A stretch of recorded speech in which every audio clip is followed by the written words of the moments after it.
हिंदी से नफरत मंजूर नहीं। अभी भी बाज नहीं आ रहे हैं। तस्वीर देखिए एमएनएस की, जरा एमएनएस की गुंडागर्दी की तस्वीरें मैं आपको दिखा रहा हूं। एक के घर के बाहर पहुंचे हैं और साफ पता चल रहा है गुंडागर्दी कैसे चल रही है। राज ठाकरे पर कोई पोस्ट किया था और उसके बाद देखिए एमएनएस के गुंडे घर पहुंच गए सिर्फ पोस्ट करने पर। अगली तस्वीर देखिए, एक गुजराती कारोबारी के साथ मारपीट की गई, ये भी एमएनएस के गुंडे थे। ये तस्वीरें देखने के बाद उत्तर भारतीय जो हिंदी भाषी हैं उनमें बहुत गुस्सा है कि ये क्या हो रहा है। सिर्फ हिंदी बोलने की सजा मिल रही है।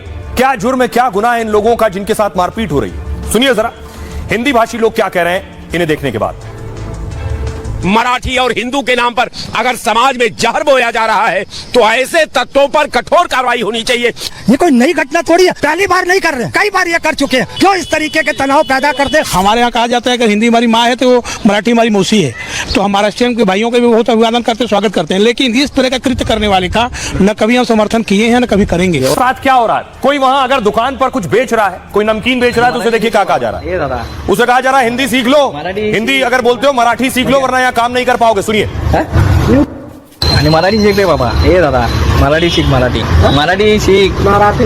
मग क्या कोई किसी से कोई भाषा बोलने की जबरदस्ती कर रहा हो, गुंडागर्दी कर रहा हो। एक और तस्वीर देखिए, एक डिलीवरी बॉय जो उत्तर भारतीय था, हिंदी बोलता था, डिलीवरी करने पहुंचा महाराष्ट्र में। कौन बोला? उसके बाद देखिए उसे नहीं आते तो फिर उसका सामान लेने से मना कर दिया।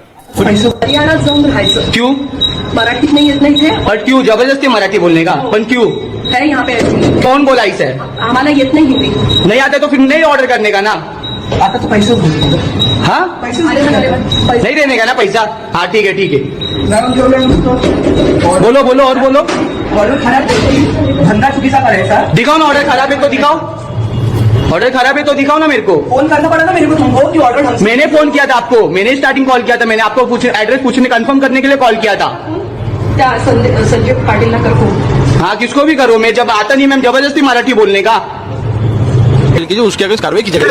दोनों भाइयों की जो रैली है और दोनों भाइयों ने जो नई राजनीति शुरू की है ये अपनी खोई जमीन को बचाने के लिए।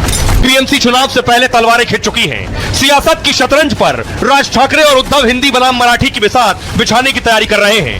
हम इसमें कोई राजनीति नहीं देख रहे, उसके खिलाफ हम लड़ेंगे। जिसको साथ में आना है, जो भी मराठी प्रेमी हो, महाराष्ट्र प्रेमी हो, वो साथ में आए। लेकिन राणे ने ठाकरे बंधुओं की हिंदी मराठी चाल को मराठी मुसलमान की तरफ घुमा दिया है क्या इनको हिम्मत? जाके बोलो मदरसा में, जाके बोलो मस्जिदों में कि आप तुम्हारा आजान ये मराठी में होना चाहिए। अब देखिए जरा महाराष्ट्र में माहौल गर्म है। हिंदी बनाम मराठी की लड़ाई कौन करा रहा है ये मैंने आपको बताया, लेकिन देखिए राजनेताओं के बयान से आपको अंदाजा हो जाएगा कौन क्या चाह रहा है। सबसे पहले देखिए आदित्य ठाकरे इन तस्वीरों के बाद क्या बोले। महाराष्ट्र और मराठी भाषा का अपमान बर्दाश्त नहीं है, अगर ऐसा होता है तो फिर मामला बढ़ सकता है। नितेश राणे ने कहा हिंदी बोलने पर केवल हिंदुओं को पीट रहे हैं, दम हो तो गोल टोपी वालों को पीट कर दिखाओ। आमिर खान मराठी में बात नहीं करते हैं, जावेद अख्तर भी मराठी नहीं बोलते हैं। देवेंद्र फडणवीस ने कहा मराठी के नाम पर गुंडागर्दी नहीं चलेगी, कोई भी कानून अपने हाथ में नहीं ले सकता है।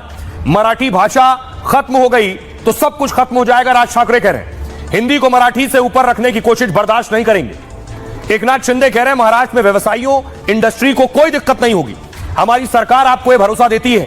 जय हिंद, जय महाराष्ट्र, जय गुजरात।